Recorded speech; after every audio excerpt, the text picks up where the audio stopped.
بسم اللہ الرحمن الرحیم۔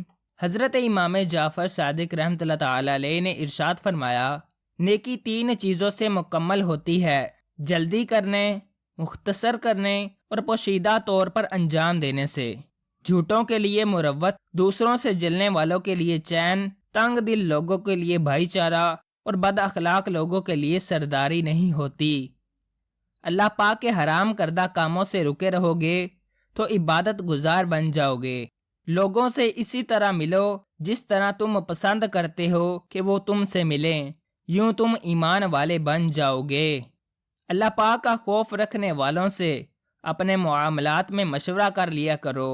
اللہ پاک نے 3 چیزوں میں چھپا رکھی ہیں: اپنی رضا کو اپنی اطاعت میں، تو کسی نیکی کو حقیر نہ جانو، ہو سکتا ہے کہ اس کی رضا اسی میں ہو، اور اپنے غضب کو اپنی نافرمانی میں پوشیدہ رکھا ہے، تو کسی گناہ کو ہلکا نہ جانو، ممکن ہے کہ اس کا غضب اسی میں ہو، اور اپنی ولایت کو اپنے بندوں میں چھپا رکھا ہے، تو کسی کو حقیر نہ جانو، شاید کہ وہ اللہ پاک کا ولی ہو۔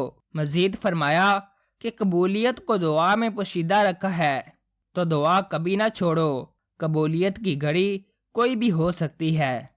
تمہارے جسموں کی قیمت صرف اور صرف جنت ہے، لہٰذا اپنے جسموں کو جنت کے سوا کسی چیز کے عوض نہ بیچو۔ عقل سے زیادہ مددگار کوئی مال نہیں، جہالت سے بڑھ کر کوئی مصیبت نہیں، مشورے سے بڑھ کر کوئی پشت پناہ یعنی مددگار نہیں۔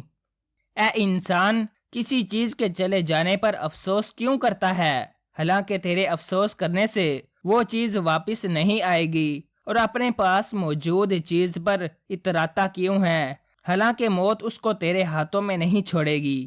5 طرح کے لوگوں کی صحبت میں مت بیٹھنا۔ نمبر 1، جھوٹا، کیونکہ تم اس سے دھوکہ کھاؤ گے۔ نمبر 2، بے وقوف، کیونکہ وہ تمہیں فائدہ بھی پہنچانا چاہے تو نقصان پہنچا بیٹھے گا۔ نمبر 3، کنجوس، کیونکہ جب تمہیں اس کی ضرورت ہوگی تو وہ تم سے تعلق توڑ لے گا۔ نمبر 4، بزدل، یہ تمہیں تمہارے حوالے کر دے گا اور تمہیں مشکل وقت میں چھوڑ کر بھاگ جائے گا۔ نمبر 5، فاسق، کیونکہ یہ تمہیں ایک نوالے یا اس سے بھی کم کے عوض بیچ دے گا۔